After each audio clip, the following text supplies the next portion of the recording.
Hello, beautiful beings. I'm working right now, but I'm waiting for towels to dry. That's all I have left to do. And I just wanted to talk about what's up. My last video, I talked a little bit about the twin flame concept, and for me, it's been a really huge part of my life for the last several years, and well, to be exact, about 5 years and 4 months. And I believe that it has been in my life so I could shed old ways of being that are not useful for me anymore. That's ascension in a nutshell, is letting go of old ideas and old ways of being and old ways of thinking, self-defeating ways. Like the self-defeating way that I wanted to message my twin this morning when I felt him withdraw his energy. He's been facing towards me for about a month now. It's the longest I've ever felt him steadily facing towards me. And then this morning I woke up and I felt the disconnect. And yeah, it's real. It's a real thing. And if you're not going through it, it won't make any sense to you at all.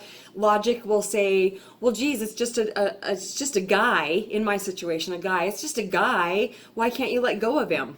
Especially a married guy. That's why we can't really talk about this whole twin flame thing that we're going through. A lot of us can't because a lot of our twins are already in a relationship. So over the years, I have definitely learned that it's not necessarily about being together on this planet. It's all about being mirrors for each other so we can level up to who we're intended, who we are, who we truly are.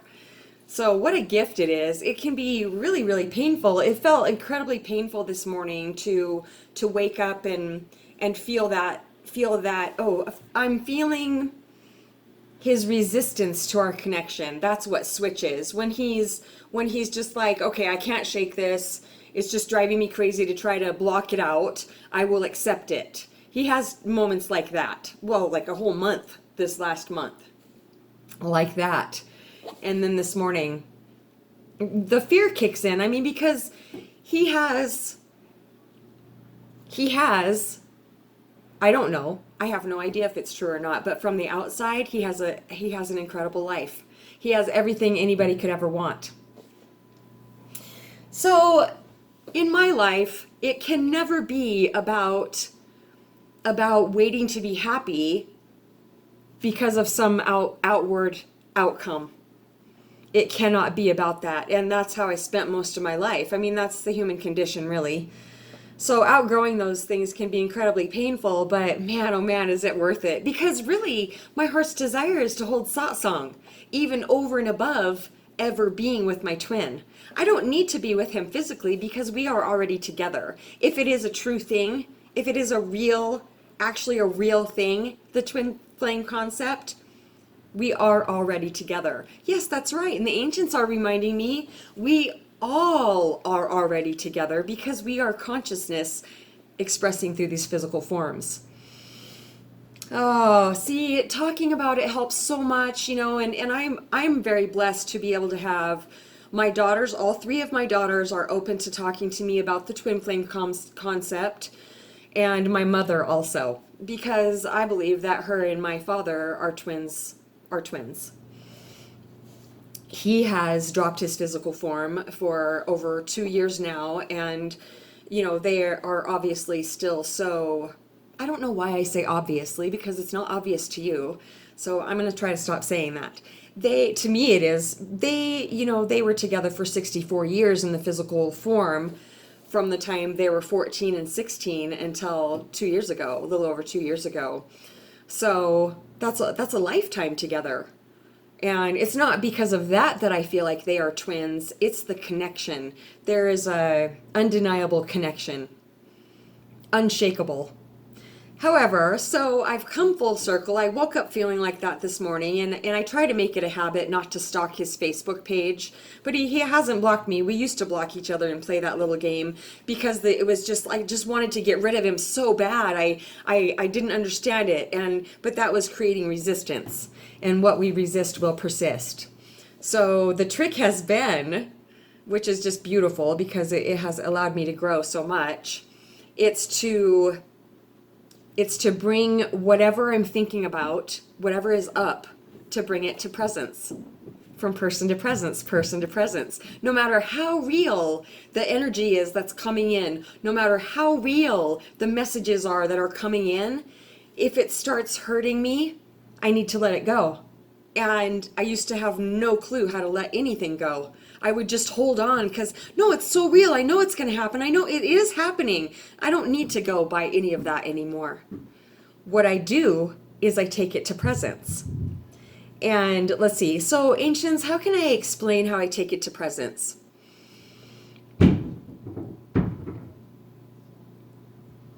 It's a lot like when people they're meditating and they go into here, focus in where the heart area is. Expansiveness, our own true nature is everywhere. Our physical body is actually in it. But to access it in this physical body, I feel it in my chest area. It's a open, expansive feeling. And when I woke up with Muji, that is where I felt like I was in presence right here. And so it feels like it is easier for me to take things from person to presence because I have accessed presence and I know exactly what it feels like. But the practice of, the ancients are reminding me that one time shortly after I woke up with Muji and my mind was louder than ever and I was learning to meditate, to get back to presence, they said, take your ears off, turn them around and put them back on and listen. And they were face down into my heart area.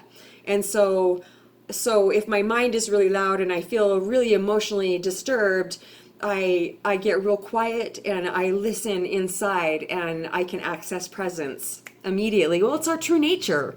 It just feels like a chore because we're not used to knowing that is who we actually really are. So, from this morning until now, it is just so beautiful because all those really strong emotions are passing, but it's not because of any type of resistance. Anything that I bring from person to presence is healed in presence, in the expansiveness that we are, all that is God. I don't say God very much because there's a lot of mental stuff attached to that, but the divine presence is the divine. That is where everything I've ever wanted, everything I ever could ever hope for or desire or dream of, that's where it all is. So when I take anything that's troubling me to presence, it's healed. Absolutely amazing. And I have no idea what that looks like, except that I feel peaceful again. I feel like I'm back in my natural state. Oh, so none of it's a mistake. I don't believe that this whole twin flame concept has been a mistake because I have grown more than I ever thought possible. And yes, of course, growth can be extremely painful. But if you have somebody to talk to, it changes it 100%.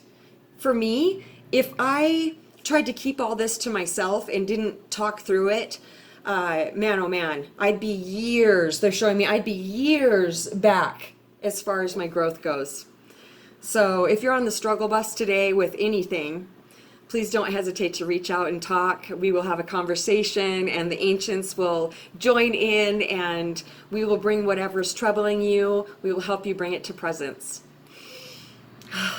Thank you so much for listening. Love you so much. Satsang with Mama G at gmail.com.